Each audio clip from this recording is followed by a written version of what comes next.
Hello guys,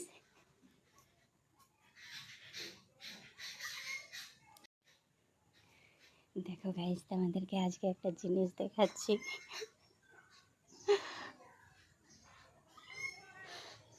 ওই দেখো, হনুমান দেখতে পাচ্ছ গাইস? বসে বসে আছে। ওই দেখো বাথরুমে মামাম যেতে নেই। দেখো গাইস, মামা চলে এসেছে ছাদে। মামাম খুব ভয় পাচ্ছে। মামাম ভয় পাচ্ছ? ভয় পাওয়ার দরকার নেই।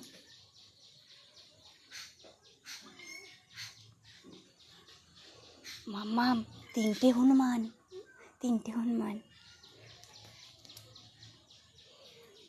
দেখো গাইস, ওই দেখো ওইখানে, ওই দেখো গাছের আড়ালে একজন, আর এইখানে একজন, আর একজন এই যে।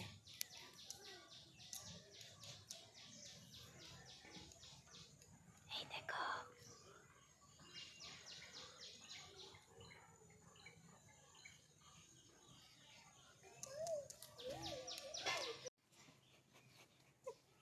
মামাম খালি ভয় পাচ্ছে, একবার করে চলে যাচ্ছে।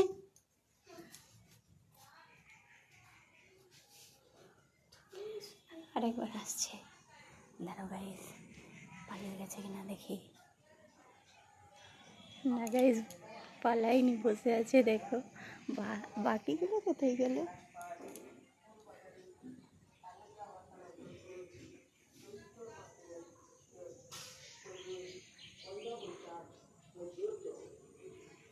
গাইস দেখো, এখানে একটা পালিয়ে গেছে।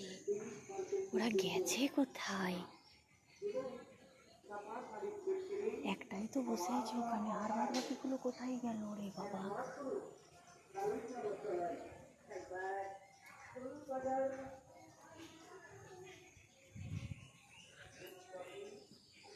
কোথায় গেল বলো তো?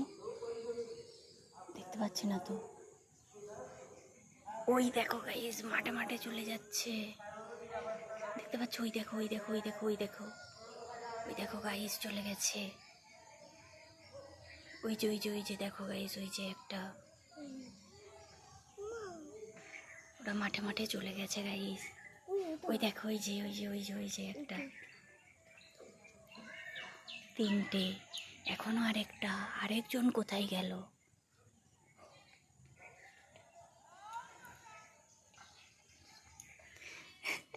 আর আমার মামামকে দেখো গাইস, মামাম ভয় পেয়ে গেছে একদম।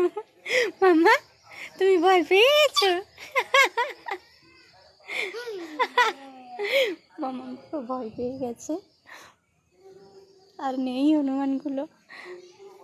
গাইস, আমি তো ভাবতেই পারিনি ওরা ঘরের ভেতর মানে একদম ঢুকে আলু বের করে খেয়ে নেবে। উফ, কি ভাগ্যিস আমাদের ঘরের ভেতর ঢুকে পড়েনি, রুমের ভেতর।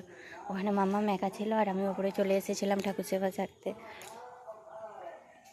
কালকে ঝড় হয়েছিল, চারিদিকের অবস্থা কি হয়ে আছে দেখতে পেয়েছো? ওই দেখো, ওই যে ওই দিকটা এখনো অগোছালো হয়ে আছে, অপরিষ্কার হয়ে আছে। এই যে কিছুটা ঝাঁটিয়ে এখানে জড়ো করে রেখেছি। মামা মাসো,